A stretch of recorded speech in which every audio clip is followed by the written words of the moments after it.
Welcome to Recollection Mall. If you were a mall rat like me or spent your formative years at the mall, then you've come to the right channel. Have you ever gone into your childhood or teenage or adulthood mall and ever wondered, I could have sworn that there was that store there?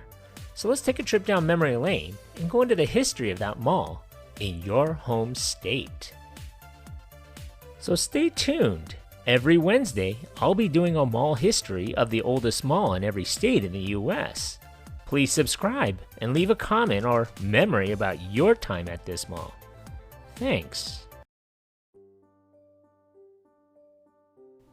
The first shopping mall in the Commonwealth of Kentucky was developed on a 67-acre parcel located 5.8 miles east of downtown Louisville. The shopping center site was adjacent to a major thoroughfare, which followed its eastern boundary. Work started on the prospective Shelbyville Center in early 1961, and by the time the official dedication on March 21, 1962, the name of the mall was simply named The Mall. Attending the grand opening was the Lieutenant Governor, President of Kaufman's of Kentucky, and James W. Rouse. Music was provided by the Wagner High School Band. The single-level complex was originally anchored by a two-level, 78,000 square foot Louisville-based Kaufman's of Kentucky.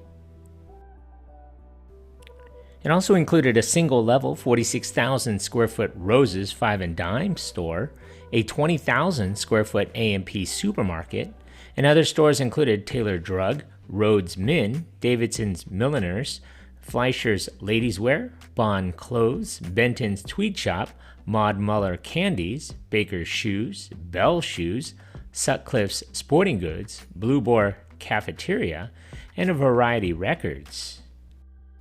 The original complex, also known as Shelbyville Road Mall, housed 39 stores and services and encompassed 370,000 leasable square feet. It is situated around two court areas, the West Court, fronting on Kaufman's, and had a fountain and stairway to the small upper level, which housed public restrooms, a community room, and entrance to the Kaufman's second floor. An oversized chess set was also located in the area. The East Court, which was in front of Rose's, featured a waterfall fountain, tropical garden, and a bird aviary. The Kaufman's at the mall closed in 1966. Stewart's, another Louisville-based department store, moved in October of the same year. The building was expanded with a western addition to 117,000 square feet. An enlargement of the mall was soon undertaken, which added a 16-store south wing and a two-level, 178,000 square foot JCPenney.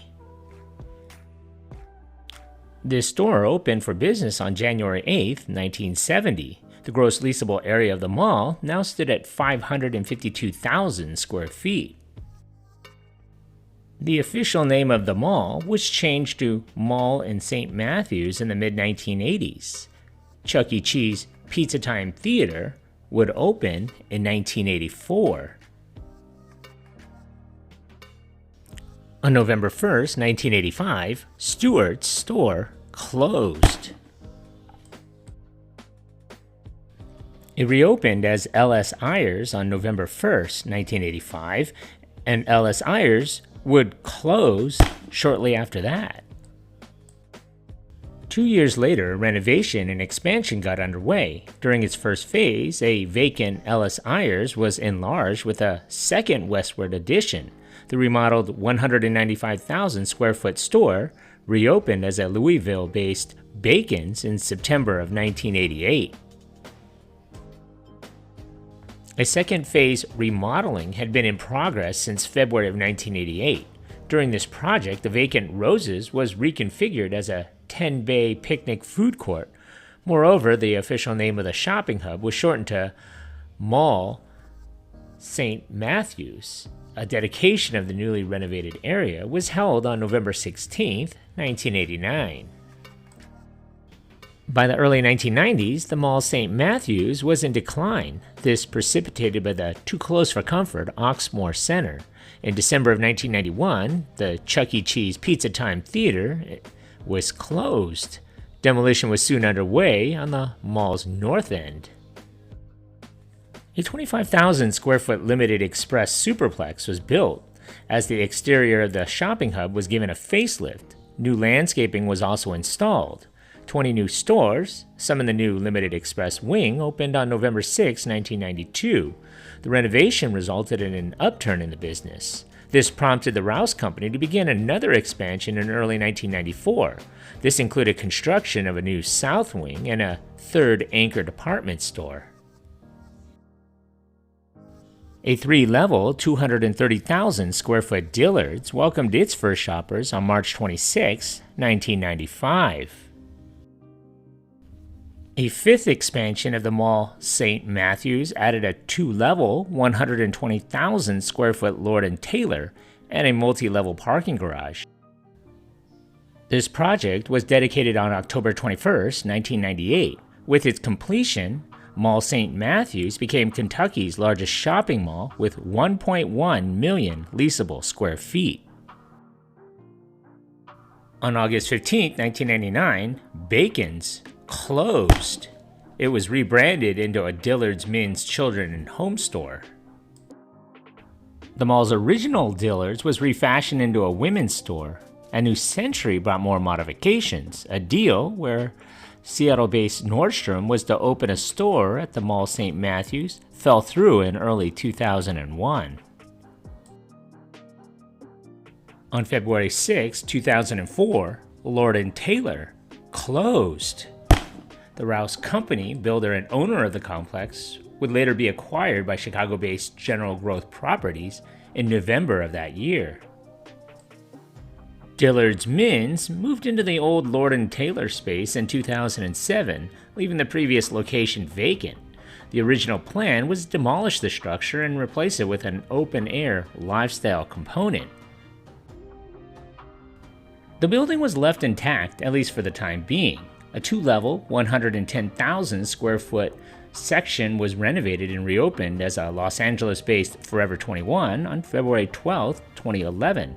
This store relocated from a 7,000 square foot mall space. In mid-2012, plans were announced for a new theatrical venue, which would be the first to operate in the mall. The remainder of the old Kaufman store, the part not occupied by Forever 21, was gutted.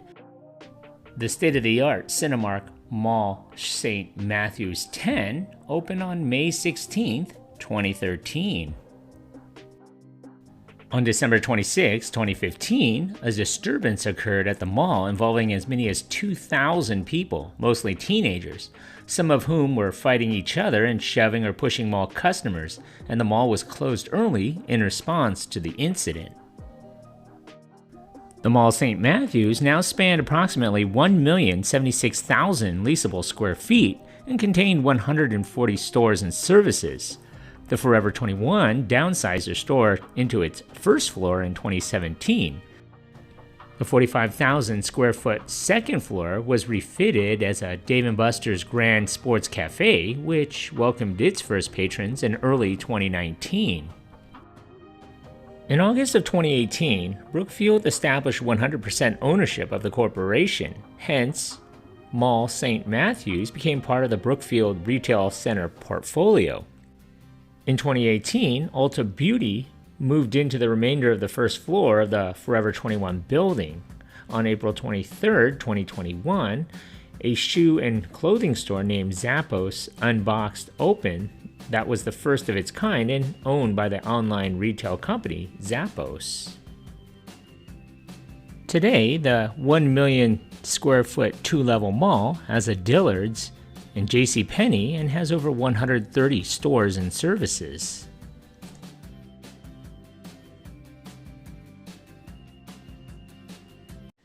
What do you remember about this mall? Leave a comment below, and don't forget to subscribe. Thanks for watching.